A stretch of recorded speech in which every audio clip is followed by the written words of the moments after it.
Hello friends, welcome to AV classes. आज जो मैं टॉपिक लेके आया हूँ फर्स्ट लॉ ऑफ थर्मोडायनेमिक्स, जिसके न्यूमेरिकल्स बताऊंगा मैं। फर्स्ट लॉ ऑफ थर्मोडायनेमिक्स के बेस्ड जो न्यूमेरिकल होते हैं उनको मैं समझाने वाला हूँ। तो इससे पहले मैं उसके कुछ फॉर्मूले डिस्कस कर लेते हैं और फर्स्ट लॉ ऑफ थर्मोडायनेमिक्स क्या होता है। इसके अलावा थर्मोडायनेमिक्स के नाम से एक प्लेलिस्ट बनी हुई, उसमें मैं जो थर्मोडायनेमिक्स से रिलेटेड जो भी यूनिट्स हैं या टॉपिक हैं उनसे रिलेटेड मैंने बहुत सारे वीडियो डाले हैं। तो वो जो आप जाके हमारी प्लेलिस्ट में जाके देख सकते हैं। इससे पहले आपने चैनल मेरा सब्सक्राइब नहीं किया, सब्सक्राइब कर लें, बेल आइकन को दबा लें, और जिससे कि आने वाली हमारे जो वीडियो की नोटिफिकेशन है वो आपके पास पहुंच सकें और आप देख सकें। स्टार्ट करते हैं। तो अब इसको फर्स्ट लॉ को कई तरह डिफाइन कर सकते हैं। जैसे फर्स्ट लिखा है, when a system undergoes a thermodynamic cycle. अगर कोई सिस्टम जो थर्मोडायनामिक साइकिल पे बेस है, तो क्या होता है, जो नेट हीट सप्लाई करते हैं टू द सिस्टम, कहाँ से, फ्रॉम सराउंडिंग से, वो क्या करता है, equal to net work done by the system on its surrounding. तो इक्वल वर्क डन प्राप्त होता है किस पे, सराउंडिंग से। अब अपन जो फॉर्मूला होता है, जो डेरिवेशन से अपन जो निकलता है, उस पे उसको उससे डिफाइन करने फर्स्ट लॉ, तो क्या कर सकते हैं, the change in store energy या internal energy of the system is numerically equal. जो इंटरनल एनर्जी है या किसके इक्वल बराबर होता है, to the net heat interaction, जो नीट हीट इंटरेक्शन जो हीट सप्लाई कर रहा है, the net work interaction during the process, और माइनस उसका वर्क डन। तो इसके अकॉर्डिंग डिफाइन कर सकते हैं, या फिर जो अपन कंजर्वेशन ऑफ एनर्जी के अकॉर्डिंग देख सकते हैं। The first law of thermodynamics क्या करते हैं, the principle of conservation of energy, energy is neither be created not destroy but only gets transform from one form to another. इस तरह भी इसको डिफाइन कर सकते हैं। तो अपन को जो है, मैंने फॉर्मूले बेस देखें तो अपन को ये जो फॉर्मूला दिख रहा है कि Q minus W is equal to del U क्या, change in internal energy, U two minus U one लिख सकते हैं। वर्क डन क्या होता है, W is equal to P V two minus V one. इसको न्यूटन मीटर या फिर जूल में या फिर किलो जूल में, न्यूटन मीटर जूल ही होता है तो जूल में भी लिख सकते हैं, या यूनिट किलो जूल में कन्वर्ट करके लिख सकते हैं। अब इसमें कुछ इंपॉर्टेंट और फॉर्मूले होते हैं, मैं बता देता हूँ। जैसे कि अब इसमें क्या होता है, अगर हीट ऐड कर रहा है सिस्टम को तो उसको पॉजिटिव ले लेंगे, अगर हीट रिजेक्ट कर रहा है तो उसको नेगेटिव लेंगे। अब जो करेक्टरिस्टिक इक्वेशन से अपन जानते हैं, PV equal to M R T होता है, इसका भी बहुत यूज होता है, तो इसको याद रखना, PV equal to M R T. P क्या है, प्रेशर है, वी वॉल्यूम है, एम का है mass of the gas, R क्या करेक्टरिस्टिक कांस्टेंट है, टी है टेम्परेचर। अब अपन करेक्टरिस्टिक जो कांस्टेंट होता है आर, वो होता है सीपी माइनस सीवी के बराबर, सीपी माइनस सीवी। सीपी क्या होता है, specific heat at constant pressure, CV होता है specific heat at constant volume. ठीक है, या फिर इसको और अलग रूप में लिखें तो सीवी अगर कहीं आ जाता है, आर दिया रहता है, वाई दिया रहता है, गामा दिया रहता है, हैं, तो फिर अपन कैसे निकालेंगे, सीवी इजकल टू होता है आर बटे गामा माइनस वन। आर बटे गामा माइनस वन, याद रखें, आर बटे gamma minus one. Ratio of specific heat का अपन जानते हैं, जो गामा इजकल टू, अगर गामा के अपन सीपी और सीबी की वैल्यू दिए तो गामा कैसे निकाल, तो गामा इजकल टू होता है सीपी अपॉन सीबी, है ना। सीपी का specific heat at constant pressure, specific heat at constant volume. और जी एंथैल्पी हम जानते हैं, एच इजकल टू क्या होता है, यू प्लस पीवी। तो इस तरह ये कुछ फॉर्मूले थे जो फर्स्ट लॉ से रिलेटिव है ना। अब इसके अलावा एक टेबल बता रहा हूँ जिसमें कि जो एप्लीकेशन होते हैं फर्स्ट लॉ थर्मोडायनामिक्स की, जैसे कांस्टेंट प्रेशर पे क्या एनर्जी निकलेगी, क्या वर्क डन होगा, कांस्टेंट वॉल्यूम पे क्या वर्क डन होगा, ठीक है, आइसोथर्मल प्रोसेस पे क्या वर्क डन होगा। तो उसके लिए एक टेबल बनाई हुई, तो मैं आपको उसको समझा देता हूँ। ऐसे टेबल है, ये प्रोसेस है, जो प्रोसेस अगर होती है इंडेक्स, अगर एन इजकल टू इतना रखेंगे तो कौन सी प्रोसेस, हीट एडिड मतलब हीट सप्लाई, यहाँ पर हीट एडिड का मतलब क्यू है, Q equal to heat added या हीट सप्लाई।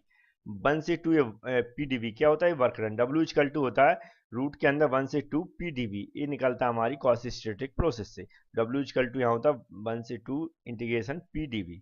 ठीक है, ए पीवीटी में रिलेशनशिप, यहाँ स्पेसिफिक हीट सी वाला। अब तो अब जैसे अगर कोई प्रोसेस कांस्टेंट प्रेशर प्रोसेस है, कैसी, कांस्टेंट प्रेशर प्रोसेस है, तो उसको एन इजकल टू का जीरो क्या होता है, वहां पर एन इजकल टू होता है जीरो कांस्टेंट प्रोसेस में। और जो हीट एडिशन है, क्यू इजकल टू होता है CP T two minus T one. यहाँ याद रखें, क्या होता है, Q equal to CP specific heat at constant pressure T two minus T one. ये वर्क डन जो इसका निकलता है, work done W is equal to होता है यहाँ P B two minus B one. ये इनिशियल वॉल्यूम है, ये फाइनल वॉल्यूम है, ऐसे इनिशियल टेम्परेचर और जो चेंज होने के बाद जो टेम्परेचर होता है। ठीक है, तो इसको याद रखें। अब पीवीटी में जो रिलेशनशिप निकालते हैं कांस्टेंट प्रेशर में, T two upon T one equal to V two upon V one, क्या होता है, T two upon T one equal to V two upon. अब यहाँ पर कई बार होता है वी टू दिया, वी वन दिया, टी वन दिया, अब टी टू नहीं दिया, तो अपन को ये हीट निकालना है, तो इस रिलेशन से अपन टी टू निकाल सकते हैं। कोई भी तीन वैल्यू गिवन होंगी, एक नहीं होगी, तो इस रिलेशन से T two upon T one equal to V two upon V one से निकाल सकते हैं। सीपी का specific heat at constant pressure. अब कांस्टेंट वॉल्यूम की बात करें, कांस्टेंट वॉल्यूम की बात करें तो n इक्वल टू इन्फिनिटी होता है, याद रखें अगर ऐसा कहीं ऑप्शन में आता है n इक्वल टू इन्फिनिटी मतलब कांस्टेंट वॉल्यूम है।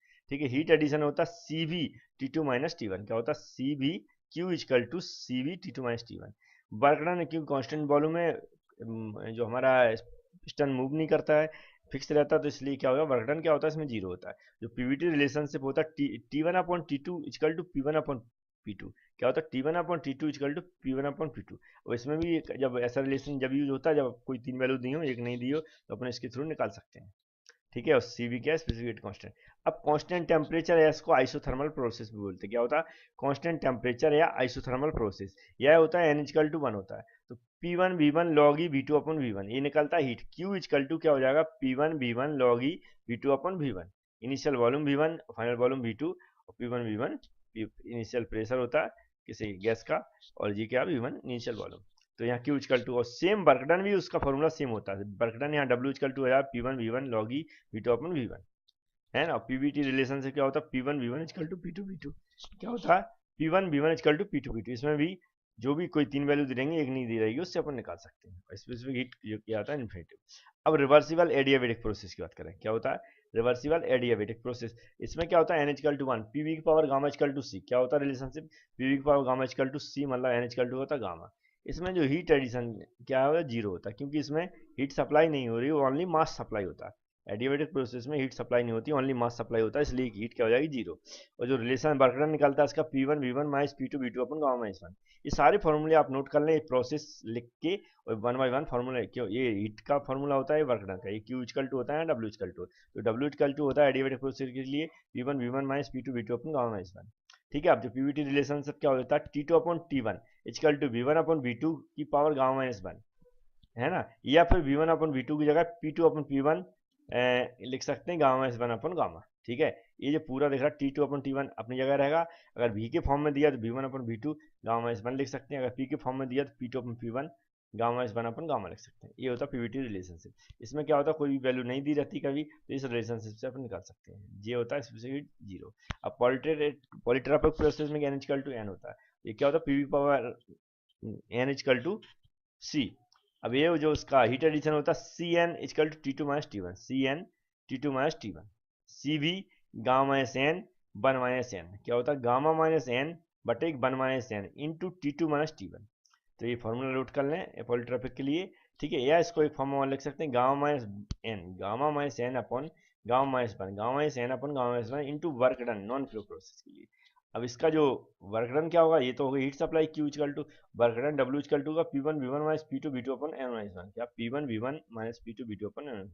अब पीवीटी रिलेशनशिप में देखते हैं, क्योंकि ये जो वैल्यू कोई गिवन नहीं होगी तो यहाँ से निकालते हैं। P1 V1 की power n equal to P2 V2 की पावर n, P1 V1 की power n equal to P2 V2 की पावर n, तो ये हो जाएगा T2 upon T1 equal to V1 upon V2 की पावर n माइनस 1, या फिर इसकी जगह V1 अपन V2 n माइनस 1 की जगह लिख सकते हैं, अगर प्रेशर की टर्म में दिया है तो P2 अपन P1 की पावर n माइनस 1 अपन n माइनस 1 अपन n। ठीक है, और यहाँ Cn इक्वल टू होता है CV गामा माइनस n अपन 1 minus n, Cn equal to CV gamma minus n। तो ये सारे फॉर्मूले नोट कर लें आप। इसके बाद मैं न्यूमेरिकल स्टार्ट करता हूँ।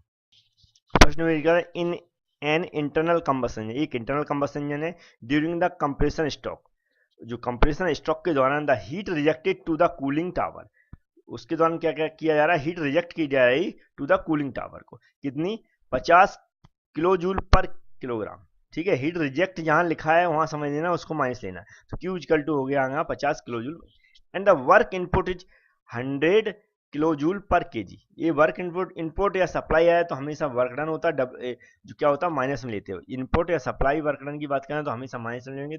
W इक्वल टू यहाँ हो जाएगा 100 किलो जूल पर केजी माइनस। अब क्या calculate the change in internally, change in internally को निकालना है, U2 माइनस U1 को मतलब निकालना है। Working fluid starting whether it is sine और लॉस, मतलब गेन कर रहा है या लॉस कर रहा है। सबसे पहले यहाँ गिवन लिख लेंगे heat rejected to the cooling tower, Q हो गया माइनस 50 किलो जूल पर केजी जो दिया है हीट रिजेक्टेड। यहाँ वर्क डन दिया तो माइनस साइन इसलिए यूज कर रहा है क्योंकि हीट रिजेक्टेड है। वर्क डन W दिया है, इनपुट लिखा मतलब सप्लाई होता है, माइनस में लेंगे हम जैसे बताया था इनपुट में सप्लाई होगा तो माइनस 100 किलो जूल पर केजी, जैसे लिख भी दिया नोट करके हीट सप्लाई कैसी हो जाएगी माइनस। अब हम जानते हैं फर्स्ट लॉ ऑफ थर्मोडायनेमिक्स से क्या होता है Q equal to del U plus W, तो डेल यू क्या होता है, U two minus U one, तो यहाँ लिख दिया Q equal to U two minus U one plus W. अब U two minus U one निकालना है, क्यू की वैल्यू ये दिया -50, डब्ल्यू को दिया -100, तो ये वैल्यू पुट कर दी दोनों। अब U two minus U one तो इस एक साइड आ जाएगा और जे या फिर यहीं रहेगा, और ये इधर उधर हो जाएंगे, तो इसको इधर लाया तो ये माइनस था, इक्वल के इधर आया तो प्लस हो गया, जैसे यहाँ लिखा हुआ -50 अपनी जगह रखा क्योंकि उसको कोई टच नहीं किया गया, इसको इधर लाए तो ये माइनस का प्लस हो गया, -50 100 में से अगर इसको माइनस करेंगे तो 50 किलो जूल पर केजी होगी। अब जो पॉजिटिव बचा हुआ है तो मतलब होता गेन, अगर माइनस होता तो मतलब होता लॉस, तो क्या लिख देंगे गेन इंटरनल एनर्जी कितनी 50 किलो जूल पर केजी। तो ये नेक्स्ट न्यूमेरिकल देखते हैं।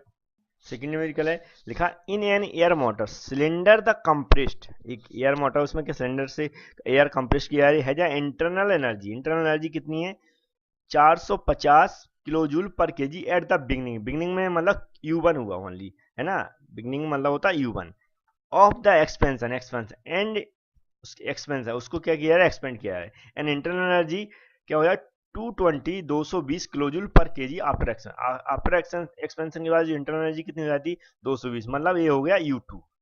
If the work done by the air during the expansion, जो एक्सपेंशन के दौरान जो वर्क डन किया जा रहा है वो क्या हो जाएगा, वो कितना दिया 120 किलो जूल पर केजी, मतलब W इक्वल टू हो गया 120 किलो जूल पर केजी, है ना।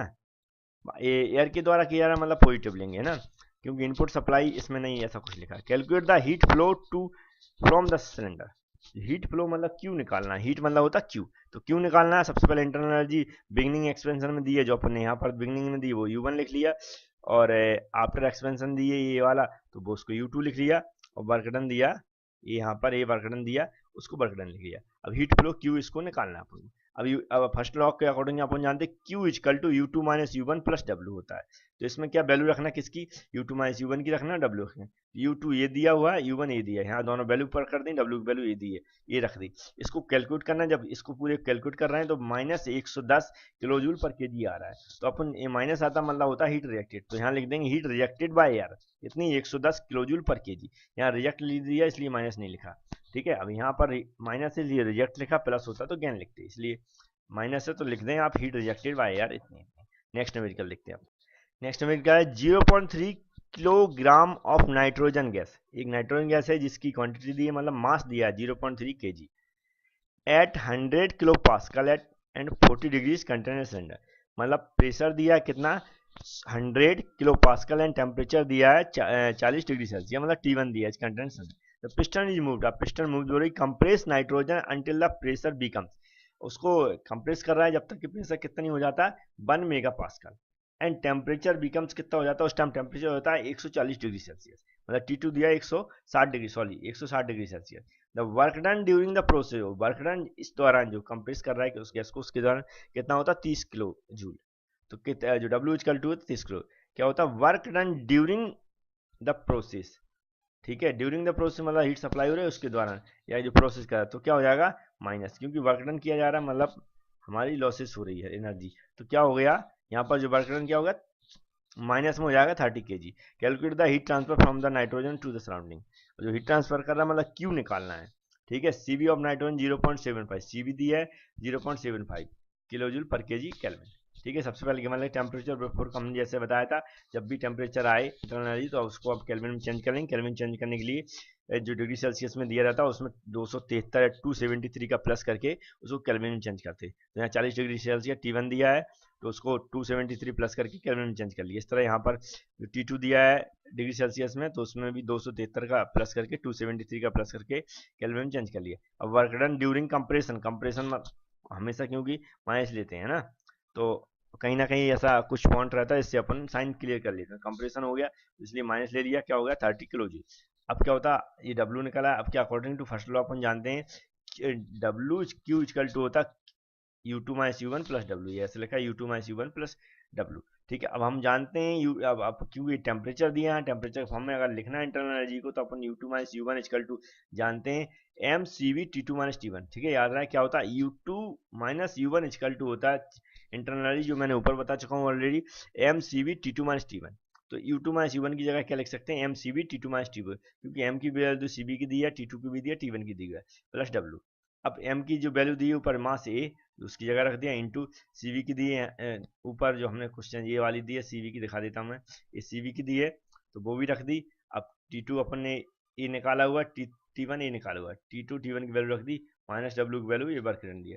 इसको कैलकुलेट करेंगे तो -3 किलो जूल आ रहा है। इसका मतलब heat rejected during the process, minus मतलब heat rejected during the process. तो इस तरह ये -3 किलो है। अब W has been taken minus because it is has been supplied from the outside, ठीक है, वर्क कहाँ आउटसाइड सप्लाई कर रहा है, उसके द्वारा एनर्जी वेस्ट की जा रही है, ऐसा कह सकते हैं। तो ये माइनस आ गया फ्रेंड, समझ में आ गया। यहाँ पर एक कंसेप्ट लगाता है U2 - U1 इक्वल टू होता है mcv T2 - T1, change in internal energy, first law of thermodynamics में। नेक्स्ट न्यूमेरिकल है, when a stationary mass of a gas was compressed without friction at constant pressure। याद रखें यहाँ पर एक नया आ गया point, compression pressure, constant pressure. तो कांस्टेंट प्रेशर के फॉर्मूला यूज होंगे यहाँ पर, याद रखना, इसलिए कांस्टेंट प्रेशर मैंने आपको रिपीट कर दिया 2-3 बार। It's initial state of, initial state बता रहा है 0.3 मीटर क्यूब, मीटर क्यूब से हमें पता है मीटर क्यूब वॉल्यूम का होता है, तो इनिशियल स्टेट V1 कितना होगा 0.4 metre cube and 0.105 mega pascal. जी क्या होगा, मेगा पास्कल किसकी यूनिट थी, प्रेशर की, तो ये इनिशियल प्रेशर होगा 0.105 mega pascal. Was found to change to final state of, final state मतलब second, final state second state पहुंच रहा है 0.20 मीटर क्यूब, मीटर क्यूब मतलब वॉल्यूम की यूनिट होती, तो ये क्या V2 0.105 मेगा पास्कल, ये क्या हो गया V2, ठीक है। तो इस तरह क्या हो गया, there was the transfer of 42.5 kilo joule of heat, कितनी हीट सप्लाई कर रहा है 42.5 kilo joule heat from the gas, gas के द्वारा सप्लाई किया मतलब रिजेक्ट की जा रही है, तो जी माइनस हो जाएगा 42.5 क्या होगा Q equal to during the process how much did the internal energy of the gas change, जो इंटरनल एनर्जी इसमें फाइंड आउट करना है। तो इनिशियल स्टेट में हम जानते हैं P1 equal to 0.105 mega pascal, volume of the gas दिया 0.4 मीटर क्यूब, इस तरह प्रेशर ऑफ आफ्टर कंप्रेशन दिया 0.105 मेगा पास्कल, वॉल्यूम दिया V2 इक्वल 0.20। अब ये दोनों प्रेशर सेम दिख रहा है क्योंकि ये कांस्टेंट प्रेशर प्रोसेस है, इसलिए प्रेशर सेम होंगे, ठीक है। हीट रिजेक्टेड जैसे दिए यहाँ पर, ये सप्लाई कर रहा है गैस के द्वारा, तो हीट रिजेक्ट हो गया, Q माइनस में ले लिया, माइनस साइन इंडिकेट, ठीक है। अब चेंज इंटरनली हमें निकालना है, U2 - U1 निकालना है। तो अब फर्स्ट लॉ के अकॉर्डिंग जैसा कि अपन जानते हैं Q इक्वल टू होता है डेल U प्लस W। अब Q 1 से 2 प्रोसेस हो रही है क्योंकि इनिशियल से फाइनल में जा रहा है, U2 - U1 हो जाएगा W 1 से 2। अब W इक्वल टू अपन जानते हैं जो कांस्टेंट प्रेशर प्रोसेस जो हमने टेबल बनाई थी उसमें आप फॉर्मूला नोट कर लें, तो जब W इक्वल टू उसमें निकलता है कांस्टेंट प्रेशर प्रोसेस में W equal to P V2 - V1, याद रखें P V2 - V1। अब V2 और V1 की वैल्यू दी है यहाँ पर, है ना, तो ये V1 की वैल्यू दी है, V2 की वैल्यू दी है, तो V1 V2 की यहाँ पर V2 और V1 की वैल्यू पुट कर दी और प्रेशर की वैल्यू पुट कर दी। अब प्रेशर मेगा जूल में इसमें दिया, मेगा पास्कल में दिया, तो उसको क्या करेंगे, मेगा पास्कल को किलो जूल में चेंज कर लेंगे। तो यहाँ पर वैल्यू पुट कर दी, W इक्वल टू क्या P की वैल्यू जी दी है कांस्टेंट 0.105 मेगा पास्कल, और V2 की वैल्यू दी है यहाँ पर, और V1 की वैल्यू दी है यहाँ पर, तो वैल्यू पुट करके आंसर निकलेगा। अब इसमें जी क्या करेंगे, जो हमारा मेगा जूल में दिया है मेगा पास्कल, ठीक है, या मेगा जूल, ठीक है, उसको क्या करें, जो चेंज होके क्या हो जाएगा, ये जो वैल्यू से मेगा जूल में हो गया, मेगा जूल को क्या करेंगे, चेंज करेंगे किसमें, किलो जूल में। उसके लिए क्या करते हैं, 1 मेगा जूल इक्वल टू होता है 10 की पावर 3 किलो जूल, याद रखें 1 मेगा जूल इक्वल टू होता है 10 की पावर 3 किलो जूल। तो 10 की पावर 3 जो आएगा, जो भी वैल्यू आएगी इसमें, उसमें क्या करेंगे 10 की पावर 3 का मल्टीप्लाई कर देंगे, गुणा कर देंगे, उससे क्या आएगा -21 किलो जूल आंसर आ जाएगा। अब जब हमारा ये W आ गया तो W की वैल्यू यहाँ पुट करना है अपन को, और Q दिया है, क्योंकि Q यहाँ पर दिया उसकी वैल्यू यहाँ पुट करेंगे, W की वैल्यू माइनस में आई है तो उसको वैल्यू यहाँ पुट करेंगे, चेंज इन इंटरनल एनर्जी निकल जाएगा। तो इक्वेशन फर्स्ट से क्या करेंगे अपन, यहाँ सिर्फ वैल्यू पुट कर दी, तो Q की वैल्यू ये पुट कर दी और W की वैल्यू ये है वो ये पुट कर दी यहाँ पर, ठीक है। अब U2 - U1 इक्वल टू क्या हो जाएगा, ये जैसा तक रहेगा, इसको माइनस से तो इस तरफ ले जाएंगे तो प्लस हो जाएगा, तो इसको इधर लेकर तो प्लस हो गया, इसको कैलकुलेट करेंगे तो -21.5 किलो जूल आया है। इसका मतलब होता है डिक्रीज या फिर रिजेक्ट, तो जैसे लिखा है decrease in internal energy 21.5 kilo joule, ठीक है, याद रखें माइनस हो तो डिक्रीज या होता है रिजेक्टेड। नेक्स्ट देखते हैं, नेक्स्ट न्यूमेरिकल है एयर इंटर्स अ कंप्रेसर एट, एयर इंटर कर रही कंप्रेशन के दौरान कितनी 105 पास्कल एंड 25 डिग्री सेल्सियस, मतलब टेम्परेचर कितने दी P1 और T1 दिया, हैविंग वॉल्यूम ऑफ V1 दिया 1.8 meter cube per KG and is compressed to 5 × 105 pascal isothermally. मतलब आइसोथर्मल, मतलब इसमें कौन सी प्रोसेस लग रहा है, आइसोथर्मल या कांस्टेंट टेम्परेचर प्रोसेस की बात हो रही है। ठीक है, आइसोथर्मल ही लिख दिया, मतलब समझ जाएं आप। इसमें जो कॉन्सेप्ट है, फॉर्मूले लगेंगे, किसके लगेंगे, कांस्टेंट टेम्परेचर के, या आइसोथर्मल। डिटरमाइन वर्क डन निकालना, चेंज इन इंटरनल निकालना, हीट ट्रांसफर निकालना। चेंज इन इंटरनल पहले ही बता दूं मैं, जीरो होगी, क्यों, क्योंकि इसमें टेम्परेचर कांस्टेंट होता है, और जो, ठीक है, इंटरनल एनर्जी किसका, टेम्परेचर का फंक्शन है, इसलिए क्या होगा, टेम्परेचर जब कांस्टेंट है तो इंटरनल एनर्जी क्या हो जाएगी, जीरो। अब यहाँ पर गिवन लिख लिए, इनिशियल प्रेशर ऑफ एयर का P1 दिया 105 पास्कल, इनिशियल टेम्परेचर T1 दिया 25 दिया डिग्री सेल्सियस दिया, जैसा कि मैंने बताया 273 का प्लस करके उसको केल्विन में चेंज कर लेंगे, तो 298 केल्विन हो गए। Final pressure of air P2 दिया है कितना, P2 दिया है कितना, दिया 5 इंटू 105 पास्कल, ठीक है, यहाँ पर ये दिया है, तो और T2 दिया फाइनल टेम्परेचर कितना दिया, 298 केल्विन आइसोथर्मल। ठीक है, आइसोथर्मल मतलब 298 क्यों लिखा है यहाँ पर, क्योंकि टेम्परेचर कांस्टेंट है, T2 भी वही होगा, T1 भी वही होगा, इसलिए यहाँ पर आइसोथर्मल प्रोसेस लिख दिया, इससे आपको कंफ्यूज ना हो 298 अचानक कहाँ से आ गया। T2 equal to T1 equal है, क्योंकि टेम्परेचर कांस्टेंट है, इसलिए दोनों की वैल्यू T1 और T2 की एक समान होगी। अब क्या होगा, क्लोज स्टेडी स्टेट प्रोसेस। ठीक है, अब क्या, फर्स्ट लॉ के अकॉर्डिंग फर्स्ट लॉ का फॉर्मूला वही होता है, अपन जानते हैं, Q equal to U2 minus U1 plus W। यहाँ पर W निकालना होगा, क्योंकि U2 minus U1 change in internal energy zero होगी। ठीक है, तो अपन इसको निकाल लेते हैं, सबसे पहले वर्क डन निकाल लेते हैं। ठीक है, तो वर्क डन अपन जानते हैं, जो आइसोथर्मल प्रोसेस की जो ऊपर एक टेबल बनाई मैंने, उसको फॉर्मूले लिखे थे, क्या लिखा था, W equal to P1 V1 log E P1 अपन P2, P1 V1 log E P1 अपन P2, याद रखें P1 अपन P2, P1 P2 की वैल्यू दी है, तो यहाँ पर आइसोथर्मल हम जानते हैं, ये P1 की वैल्यू जो ऊपर गिवन है, यहाँ पर देख लो ये वाली गिवन है, ये रख दी है।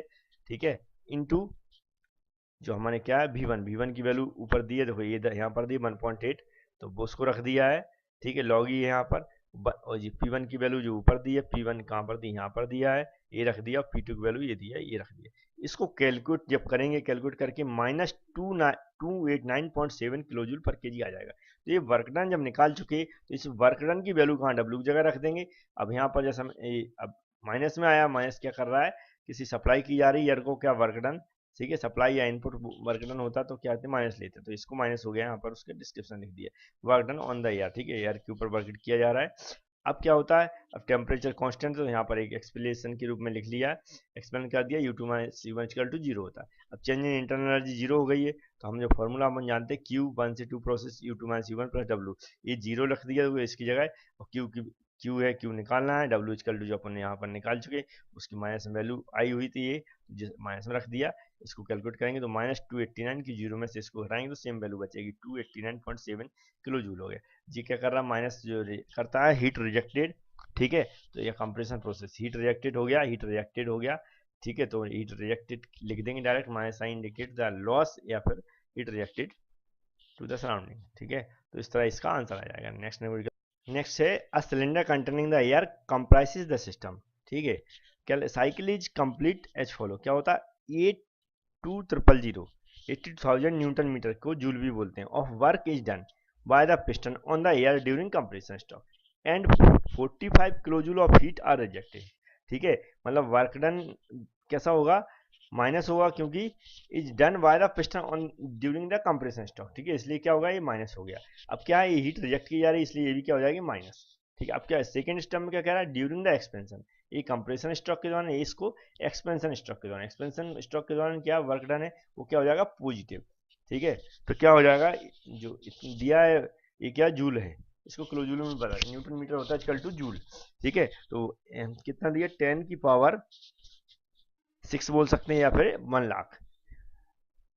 ठीक है, of work is done by the air on the piston, calculate the quantity of heat added to the system, heat निकालना है। तो हम जानते हैं, जैसा कि compression stroke, expansion stroke given लिख लिया, quantity W equal to minus में लेंगे, कंप्रेशन स्ट्रोक द्वारा ये न्यूटन मीटर है, इसको किलो जूल में चेंज करेंगे, तो 10 की पावर 3 है, 1000 का इसमें भाग दे देंगे तो एक किलो जूल में बदल जाएगा। इस तरह हीट रिजेक्टेड है, किलो जूल में ऑलरेडी दी है, इसलिए इसको किलो जूल में चेंज किया था, दोनों वैल्यू सेम हो गई। अब अपन कंप्रेशन के दौरान अगर निकाल रहे हैं हीट इन जो internal change in internal energy, तो क्या हो जाएगा, Q equal to U2 minus U1 plus W दिया है, Q दिया है, Q की वैल्यू रख दी, W की रख दी, तो U2 minus U1 equal to हो जाएगा, माइनस से माइनस को इधर लगाएंगे प्लस हो जाएगा, इसमें से उसको हटाएंगे तो पॉजिटिव बचेगी 37 किलो जूल वैल्यू। तो U2 माइनस U1 क्या हो गई, change in internal energy 37 kilo joule. अब एक्सपेंशन स्ट्रोक के दौरान देखते हैं अपन, जो गिवन क्या है, जो एक्सपेंशन स्ट्रोक के दौरान ये डब्ल्यू गिवन है, इसको न्यूटन मीटर मतलब जूल होता है, अब इसको अपन किलो जूल में चेंज करेंगे तो 1000 से भाग दे देंगे, 1000 से भाग देंगे तो अब 100 किलो जूल हो जाएगा। हीट अब अपन जानते हैं क्योंकि इसकी हीट निकालना है तो Q इक्वल टू हम जानते हैं you one minus U two plus W, या यू सॉरी ये गलत हो गया होगा, तो ये नाउ Q इक्वल टू क्या था, U two minus U one plus W. ठीक है, तो ये U two minus U one की जो वैल्यू निकाली है उसको रख दिया। ठीक है, ये क्योंकि कंप्रेशन अपन जानते हैं, कंप्रेशन जो प्रोसेस होती है वो क्या होती है 2 से 1, लेकिन एक्सपेंशन जो प्रोसेस होती है 1 से 2, 2 से 1। ठीक है, तो क्या हो गया, जो यहाँ पर क्या हो जाएगा U one minus U two, क्योंकि 1 से 2 एक्सपेंशन 2 से, ठीक है, तो ये क्या होगा यहाँ पर चेंज हो जाएगा एक्सपेंशन प्रोसेस चेंज होगा U two minus U one minus U two. अब इसको अगर U one minus U two करेंगे तो क्या हो जाएगा, ये माइनस आगे आ जाएगा, तो ये क्या हो जाएगा, माइनस आगे आ जाएगा, क्या हो जाएगा, फिर माइनस कॉमन लेंगे तो क्या हो जाएगा यू वन माइनस जो U one minus U two minus इधर आएगा, तो दोनों तरफ अगर माइनस कर देंगे तो प्लस हो जाएगा, इधर माइनस हो जाएगा, इसलिए क्या हो जाएगा, इसको क्या लेंगे माइनस। यहाँ पर माइनस 37 से कंफ्यूज ना हो, क्योंकि इसको U two minus U one था, वहां से क्या कर दिया गया U one minus U one U two, क्यों, क्योंकि ये एक्सपेंशन स्ट्रोक है 1 से 2 प्रोसेस। ठीक है, तो ये क्या हो गया U one minus U two, इसलिए इसको माइनस कर दिया, यहाँ पर पॉजिटिव था, इसको अगर यू वन इधर लिखेंगे यू टू इधर लिखेंगे तो माइनस वाली प्रोसेस चेंज हो जाएगा, ये पॉजिटिव है, माइनस कॉमन ले लेंगे तो ये अंदर वाला माइनस हो जाएगा, फिर इस माइनस काटने के लिए इधर माइनस लगाना पड़ेगा, तभी फिर इधर का माइनस कैंसिल हो जाएगा, इधर माइनस हो जाएगा, इसलिए क्या हो गया माइनस हो गया। डब्ल्यू क्या दिया है, ये दिया है 100 किलो जूल, तो डब्ल्यू की वैल्यू रख दी, इस तरह इसको कैलकुलेट करेंगे तो ये पॉजिटिव आएगा, पॉजिटिव 63 किलो जूल, क्योंकि इसका साइन ज़्यादा है, प्लस वाला है, इसका माइनस वाला है, जो प्लस वाली वैल्यू ज़्यादा नहीं है तो इसलिए प्लस आ गया। अब प्लस का मतलब हीट एडेड या हीट सप्लाई, तो heat added to the system कितना हो जाएगा 63 किलो जूल। तो ये हमारे कुछ न्यूमेरिकल थे friends, first law of thermodynamics based easy numerical है। इस तरह अगर कोई भी प्रोसेस है जो हमने अपने एक टेबल बना के दी है फॉर्मूले की, वो टेबल नोट कर लें, क्योंकि उससे बेस जितनी प्रोसेस है सारी प्रोसेस बता दी मैंने, उस पर बेस न्यूमेरिकल आएंगे, जो भी प्रोसेस न्यूमेरिकल में लिखी जाएगी उसके फॉर्मूले आप यूज करेंगे, मैक्सिमम वर्क डन और जो हमारी चेंज इन इंटरनल एनर्जी और हीट सप्लाई, तीनों के फॉर्मूले दिए, तीनों के फॉर्मूले यूज करके आप फर्स्ट लॉ का जो हमारा फॉर्मूला होता है Q equal to U two minus U one plus W करके लगा सकते हैं। अगर एक्सपेंशन स्ट्रोक आ गई तो आप इस तरह थोड़ा चेंज कर लें, U one minus U two कर लें, इसको सिर्फ साइन चेंज हो जाता है इस वैल्यू का। तो फ्रेंड्स हमारा वीडियो पसंद आए तो लाइक करें, शेयर करें, फ्रेंड्स को बताएं, और हमारा चैनल सब्सक्राइब कर लें, बेल आइकन को दबा लें, जिससे कि आने वाले नोटिफिकेशन आपके पास पहुंच सकें। Thank you friends.